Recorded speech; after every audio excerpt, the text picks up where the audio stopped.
Amigas e amigos, uma entrevista do Vladimir Putin, o presidente da Rússia, no jornal Financial Times da Inglaterra, causou um certo burburinho. O próprio jornal acabou fazendo um editorial, respondendo ao Putin, que a grande questão é que ele disse que o liberalismo é uma ideia obsoleta. É esta a afirmação que ele fez, O liberalismo se tornou obsoleto. Aí o jornal, que é ligado aí ao mundo das finanças, as oligarquias financeiras, fez o editorial para defender o liberalismo. A Folha reproduziu uma matéria do Financial Times comentando isso, dizendo que o Putin trombeteou o crescimento de movimentos populistas nacionalistas na Europa e na América e se jactou de que o liberalismo está esgotado como força ideológica. Olha os termos, Isso aqui são adjetivações para tentar desqualificar a argumentação do Putin. Pode-se discordar do Putin, quando ele não faz, por exemplo, a distinção entre esquerda e direita, o sentido do processo histórico que diferenciou fundamentalmente o liberalismo do socialismo, quais foram os caminhos que levaram o liberalismo ao totalitarismo. Tem tudo isso, eu tenho comentado aqui, esses conceitos ideológicos de classe, o sentido de classe, a ideologia, tudo isso está envolvido no processo evolutivo, processo social evolutivo. A Revolução Francesa, o pós-Revolução Francesa, o liberalismo vem de lá, do Adam Smith e tal, e eles vão aqui dizendo que na entrevista o Putin foi tão virulento na sua crítica que o Financial Times, na sequência, saiu em defesa do liberalismo com o editorial e tal. O ataque feroz, o artigo todo adjetivado, o ataque foi feroz de Putin ao liberalismo, ideologia dominante no Ocidente desde o final da Segunda Guerra Mundial em 1945. Está afinado a posição anti-elite de líderes como o presidente americano Donald Trump, Viktor Orbán na Hungria, Matteo Salvini na Itália e a insurgência que defende o Brexit no Reino Unido. Primeiro que aqui tem uma clara distorção, A ideologia dominante no pós-Segunda Guerra Mundial, o liberalismo não é uma ideologia que surgiu no pós-Segunda Guerra Mundial, como eu disse, vem lá da Revolução Francesa. Ela foi progressista à medida que o regime que nasceu da Revolução Francesa superou um regime retrógrado, enfim, superado pela história, que era o feudalismo e o seu precedente, o escravismo e tal. Agora, ele teve que conservar traços desses regimes que precederam a Revolução Francesa. Também tenho falado disso aqui. O capitalismo é isso aí, quer dizer, tem uma ideologia que move o capitalismo. Ela vai adquirindo novas configurações, novas fórmulas, novas formas, mas a essência é isso aí, vem daí, a relação capital-trabalho, como que o capital se organiza politicamente, como que o trabalho se organiza politicamente, os sindicatos, os partidos operários, os partidos de esquerda, as revoluções pós-Revolução Francesa, a Comuna de Paris, a Revolução Russa, as revoluções aí do século XX, as guerras de libertação nacional contra o colonialismo, na África e tal, a Revolução Chinesa, a guerra no Vietnã, a guerra libertadora no Vietnã, na Coreia, Quer dizer, tudo isso tem uma ideologia movendo, não são coisas que nascem do nada, como se brotassem da terra ou caíssem do céu, São esses conceitos que estão aqui contidos nessa polêmica que eles fazem aqui com o Putin, quando ele diz que o liberalismo é uma ideologia superada, obsoleta. Ele prossegue aqui que os liberais simplesmente não podem ditar qualquer coisa a qualquer pessoa, como vem tentando fazer nas últimas décadas. Aqui ele foi preciso. O liberalismo e o capitalismo, ele tende naturalmente a ser autoritário, totalitário. Foi de onde surgiram aí os regimes fascistas, nazifascistas, inclusive no Brasil. E nós estamos vivendo... É só pegar aí, por exemplo, essa questão da prisão do ex-presidente Lula. Ela se dá num contexto de totalitarismo, de afronta ao Estado Democrático de Direito, ao processo civilizatório. Não tem fundamento, não tem lógica. Prender o Lula é um clima, quem estuda a história, quem conhece, quem viveu a história ali do regime de 64, é um clima muito parecido do ponto de vista da atmosfera política e ideológica. Aqui, Eu escrevi esses livros aqui, Aurélio Pérez, Grabois, Pomar, né? Eles viveram e combateram aquele regime, a atmosfera é a mesma. A prisão do Lula foi preso, né? Lá pelo DOPS, no final dos anos 70, agora preso de novo, pela mesma lógica, com os mesmos argumentos, com a mesma definição política, com o mesmo espectro ideológico, fazendo campanhas difamatórias, de mentiras, de falácias, de manipulação jurídica, manipulação midiática. O que é isso? Liberalismo, totalitarismo. É uma tendência ao autoritarismo, né, a ser discricionário. Quer dizer, ser discricionário é ignorar, né, o que está descrito, né, o que foi elaborado nos processos civilizatórios, né, como é o caso das constituições. Eu tenho falado aqui reiteradamente dessa questão toda, né? Tem uma batida aqui do lado. Acho que dá para entender o que eu estou falando aqui. O pessoal deve estar construindo alguma coisa aí do lado. Aí tem um editorial do jornal Estado de São Paulo que diz exatamente isso, né? Fala aí do acordo do Mercosul, que diz que o Brasil está de volta, disse o presidente Michel Temer no Fórum Econômico Mundial em janeiro de 2017, depois do golpe do impeachment fraudulento contra Dilma. Temer falando que o Brasil está de volta.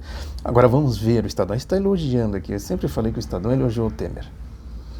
Tem essa questão aí de facção, as facções do golpe.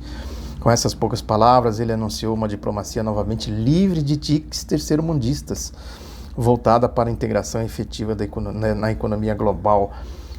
Tem uma frase bem conhecida do Marx que ele dizia: igualdade consiste em tratar desigualmente coisas desiguais. Querer que o terceiro mundo, né, seja igual ao primeiro mundo, na definição aí, né, convencional, né, querer enganar trouxa. A mesma coisa é botar um pequenininho assim para lutar com um grandão. Se o pequenininho não reúne forças e tudo mais, ele vai entrar no ringue para quê? Para tomar cacetada, porrada, não é isso? Servir, né, enfim, aí de saco de pancadas. Aí diz aqui: tirar do limbo a negociação do acordo entre Mercosul e União Europeia foi uma das consequências dessa mudança. De fato, desse retorno a uma diplomacia voltada para os interesses de longo prazo do Estado brasileiro. Diplomacia voltada para quem? É importante lembrar, eu falei aqui em algumas ocasiões, né, que os êxitos dos governos Lula e Dilma se deveu fundamentalmente à política externa, independente de exportação, gerar superávit comercial, de melhorar a relação da balança de pagamentos, não ficar endividado no exterior, né, isso possibilita políticas de investimentos aqui internamente, né, que gera recursos, renda, emprego, etc., infraestrutura, a integração sul-americana para inserir o bloco nas grandes disputas comerciais, os grandes blocos que se formam no mundo, os Estados Unidos e a União Europeia, por exemplo, se juntam em blocos.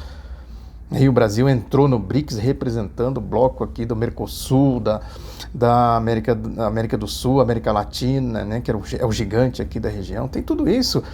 A diplomacia multilateral, não a diplomacia sabuja, subordinada, subjugada pelos interesses geopolíticos, geoeconômicos da Casa Branca. Há uma diferença ideológica nisso. Esse é o ponto. Isso aqui é liberalismo que o Estadão defende aqui. Para voltar à ideia do Putin, aí prossegue ainda que tirar do limbo as negociações e tal. O novo presidente argentino Maurício Macri, parceiro nessa tarefa, acabou sustentando o esforço até o anúncio do acordo interregional do dia 28 de junho. Ainda é incerto se essa diplomacia sobreviverá e se o bloco formado por Brasil, Argentina, Paraguai e Uruguai retornará à vocação definida na origem, promover a integração econômica, social e política entre os países sócios e facilitar sua inserção nos mercados globais. Esse projeto foi amplamente desfigurado pela articulação do petismo com o kirchnerismo, né? A história. Quando eles se juntaram, o Brasil e a Argentina juntos formam uma potência econômica, política e tudo mais. A coisa mudou de figura aqui. O que o Estadão está querendo dizer aqui? É uma relação óbvia, lógica. Eu acompanhei muito isso, eu era editor de economia na época, né, do Portal Vermelho, acompanhei muito de perto as negociações no G20, na Organização Mundial do Comércio, na OCDE, né, o ministro das Relações Exteriores, o Celso Amorim, né, figura ativa e tal. O que o Brasil tem para vender? Primeiro tem que investir na indústria nacional, investir em tecnologia, produtividade, né, tudo isso. É coisa que, se não tiver o fomento do Estado, BNDES, o Getúlio, volta de novo lá, a Revolução de 30, aquela história toda, Petrobras e as outras, Eletrobras e outras empresas, aí, Sidebras, né, que foram polos que industrializaram o país e tudo mais. Né, se não tiver isso, como é que vai fomentar o desenvolvimento industrial brasileiro? Se não fomentar o desenvolvimento industrial brasileiro, o Brasil vai vender o quê? Vai vender commodities, né? Petróleo, em estado bruto, né? Aí o agronegócio, produtos agrícolas. Agora, e tem que comprar produtos deles, tecnológico, a tecnologia vem deles e tal. Quer dizer, o Brasil não se integra, o Mercosul não se integra às cadeias mundiais. Ele entra de maneira subordinada para vender commodities a preço vil, né, de acordo com os interesses deles, não é de acordo com o interesse nacional. Né? A questão nacional tem um papel fundamental em tudo isso, na ideologia da geopolítica. Né? Esse é um conceito fundamental. Prossegue aqui: em conjunto, a diplomacia do Mercosul foi dominada a partir desse momento pelas bandeiras do protecionismo e do terceiro mundismo fantasmagórico, já enterrado ou esquecido na maior parte das economias emergentes. A primeira grande façanha dessa política foi o torpedeamento das negociações da área de livre comércio das Américas, a ALCA. Era um tratado colonial, neocolonial. Simplesmente o Brasil e os países aqui da América Latina renunciavam à sua soberania para se integrar, né, como caudatários, ou o bloco como caudatário, né, da política da Casa Branca, os interesses econômicos do grande bloco formado pelos Estados Unidos e a União Europeia. O que o Brasil fez, na verdade? Se integrou ao BRICS, a China, a Rússia, a Índia e tudo mais, né, a África do Sul, né, puxando aqui, unificando o Mercosul. Veja como a ideologia é clara. Quando a gente olha pelo espectro ideológico, a gente compreende as coisas com a clareza, né, impressionante, muito fácil de se entender. Prossegue aqui: o acordo com a União Europeia, depois de mais de 20 anos, é o primeiro grande marco de retorno à diplomacia pragmática e adequada às condições contemporâneas. Mas o peronista Alberto Fernandes, candidato a presidente da Argentina, já prometeu rever este pacto se for eleito. A vice de sua chapa é a ex-presidente Cristina Kirchner. A preocupação exibida por Fernandes indica fidelidade ao velho protecionismo industrial argentino. Se você não protege a sua indústria, não é protecionismo de maneira vulgar, como eles falam aqui. Proteger no sentido de investir em tecnologia, em fomento, em desenvolvimento. O que seria o Brasil sem o Estado, sem o BNDES, sem a Petrobras, sem a Eletrobras, sem a Sidebras? É uma grande fazenda, né? Isso aqui é típico do Estadão, né? Do Júlio Mesquita, a ideologia. Aliás, ontem foi 9 de julho, né? A Revolução de 32, que eu já falei aqui, escrevi recentemente sobre isso.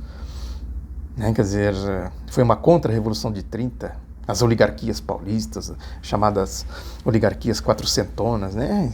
Herdeiras, legatárias do escravismo, do colonialismo, sabugice pura aqui, né? Elogiando Temer, tá? Essas coisas todas.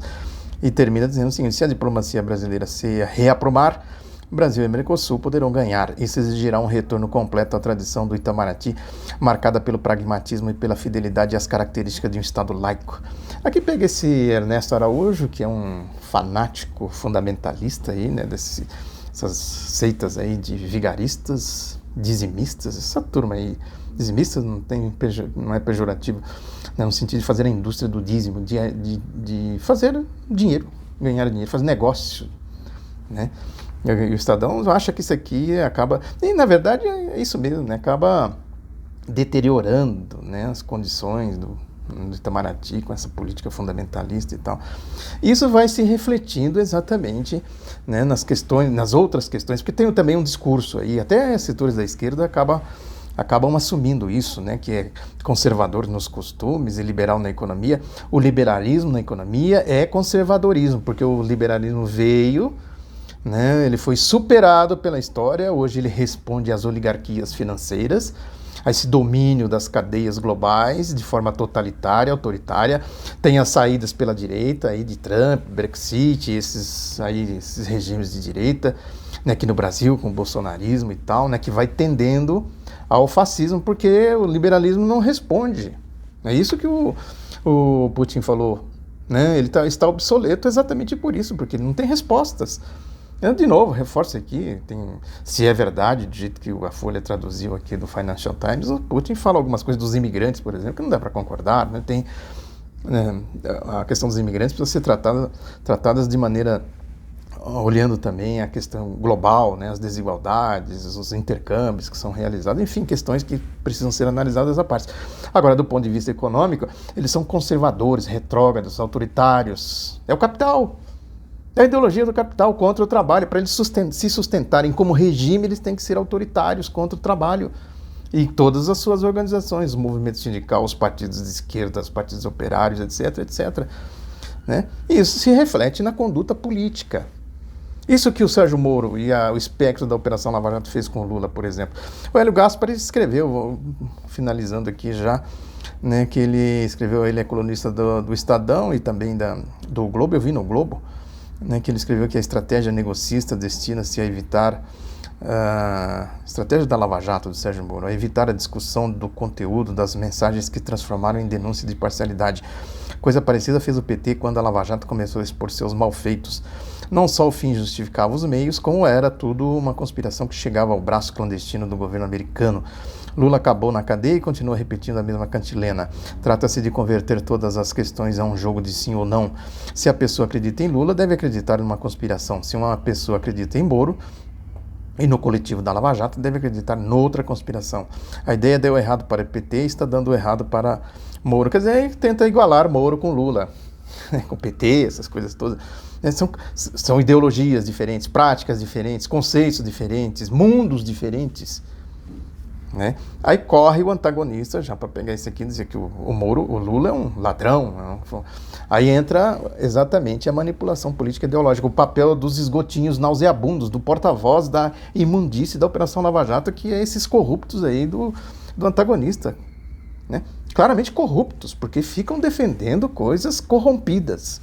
Não sei se tem outras categorias de corrupção, mas do ponto de vista da ideologia, do ponto de vista dos fatos, é um esgotinho corrompido, né, pela lógica é eles que ficam falando, eles se lançaram a isso, a defender a Lava Jato diante das evidências de que... Agora o Hélio Gaspari tenta comparar aqui Moro com Lula, quer dizer, não deu certo nenhum. Aí entra de novo a questão liberal. Não, eu sou liberal. Não sou nem do Moro, não sou do Lula, eu sou liberal. Né, como se fosse uma entidade, né, um ente que fica aí, né, vagando. É um pouco da malandragem também de quem professa o liberalismo, de tentar enganar os outros, tentar dizer, né, que eles estão acima do bem e do mal, mais ou menos como fez a Operação Lava Jato, até ser desmascarada. Né? Ela sempre foi, é isso que eu sempre falei, que as evidências são muitas e claras, de Deltan Dallagnol, de Carlos Fernando Santos Lima, de todos eles aí, do Sérgio Moro e etc. Agora, não tinha um fato concreto, né, de grande repercussão, de grande divulgação. Agora tem. Né? E se pegar os liberais, eles são exatamente isso. Eles são exatamente a Operação Lava Jato. Né? Num momento ou no outro, eles vão... Os editorais do Estadão, por exemplo, quando se trata do lulopetismo, como eles tratam. Né? Quais são os adjetivos, as formas, etc. Né? Portanto, no final das contas, a gente fica com a velha questão histórica aí do capitalismo, o socialismo e o liberalismo, agora neoliberalismo, totalitarismo. E o socialismo emerge como o antípoda de tudo isso, o contraponto de tudo isso, que é o caso da China. É o exemplo acabado da China, né, de sucesso do socialismo, né, enfrentando, né, o despotismo do liberalismo. Questões aí que a gente precisa entender, né, refletir sobre elas, para a gente entender o que é a sociedade, a evolução social, né, e os processos que permitem a humanidade seguir adiante, progressistas, né, processos progressistas, e os reacionários que ficam aí fazendo guerras, né, prendendo inocente, agindo com autoritarismo, com corrupção. A corrupção é isso aí, né, são essencialmente corruptos. É isso. Muito obrigado pela atenção. Divulgue o Outro Lado da Notícia. Um abraço, até a próxima.